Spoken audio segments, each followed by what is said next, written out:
विद्महे सीता वल्लभाय धीमहि रामचन्द्र प्रचोदयात् विद्महे रामपत्नी च धीमहि सीता प्रचोदयात् विद्महे रामानुजाय धीमहि लक्ष्मण प्रचोदयात् विद्महे वायुपुत्राय धीमहि हनुमान् प्रचोदयात् रामचन्द्र स्वामिने नमः सर्वोपचारार्थे पुष्पाणि समर्पयामि नीराजनं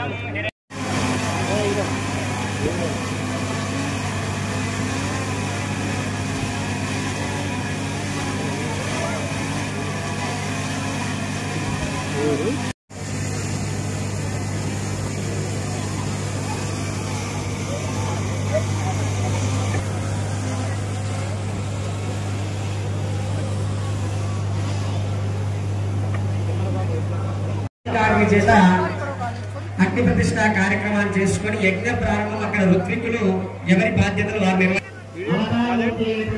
ప్రత్యక్ష దైవమైనటువంటి వెంకటేశ్వర స్వామి మనందరికీ ఆశీస్సులు అందించాలనే ఉద్దేశంతో అర్చకస్య హరిసాక్షాత్ జనరూపీ నసంశయ శాస్త్రం చెప్పింది. దేవాలయంలో మూలవిరాట్టు పరమాత్ముడైతే ఆ అర్చామూర్తి రూపంలో నిత్యం అర్చించే అర్చకుడే అర్చకస్య హరిసాక్షాత్ అంటే ఆ అర్చకుడే సాక్షాత్తు భగవన్మూర్తి రూపంలో చరరూపిగా తిరుగుతూ ఉంటాడంట.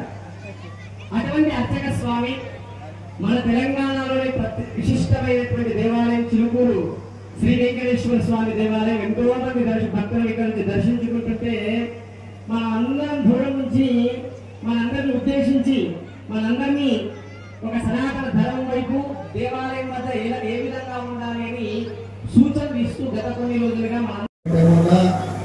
అందరూ రెండు చేతులు జోడించి పైకెత్తి అందరూ చెప్పండి జై శ్రీరామ్ జై శ్రీరామ్ జై శ్రీరామ్ జై శ్రీరామ్ జై శ్రీరామ్ బోలో సీతారామచంద్ర భగవాన్ కి राम लक्ष्मण जानकी जय बोलो हनुमान की राम लक्ष्मण जानकी అద్భుతమైనటువంటి సన్నివేశం శ్రీమతి మరియు శ్రీ గుజ్జరి స్వప్న కనకరాజు దంపతులకి ఒకసారి అందరూ కరతాళ గురువుతో నమస్కరించుకుంటూ చెప్పబోతారు. ఆగమ శాస్త్రం ఏమవుతుంది అంటే ఒక ప్రాచీనమైన దేవాలయం 300 సంవత్సరాల కంటే ప్రాచీనమైన దేవాలయం. ఆ దేవాలయాన్ని పునర్నిర్మాణం చేయాలి అని సంకల్పం చేసుకున్నప్పుడు జీర్ణోద్ధరణ మచ్చాన సుతం ఏన మహాత్మన యుగకోటి సహస్రాన్ని దేవలోకే మహీయతే.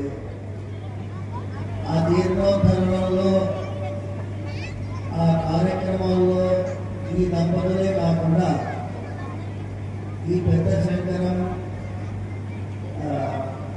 శంకరంపేట నాకు శంకరపల్లి వస్తుంది, అందుకోసం వెరిఫై చేసుకున్నాం.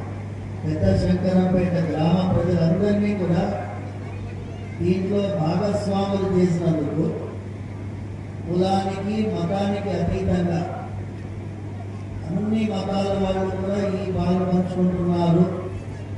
ఇంటింటికి వెళ్ళి మీరు కూడా పాలు పంచుకోండి అని ప్రార్థించి వారందరికీ కూడా ఈ పుణ్య కార్యక్రమంలో అలా ఇంత ఆశీర్వాదం భగవంతుడు ప్రసాదించేటట్టు చేసినందుకు వీరందరికీ ఒకసారి గట్టిగా కట్టాలని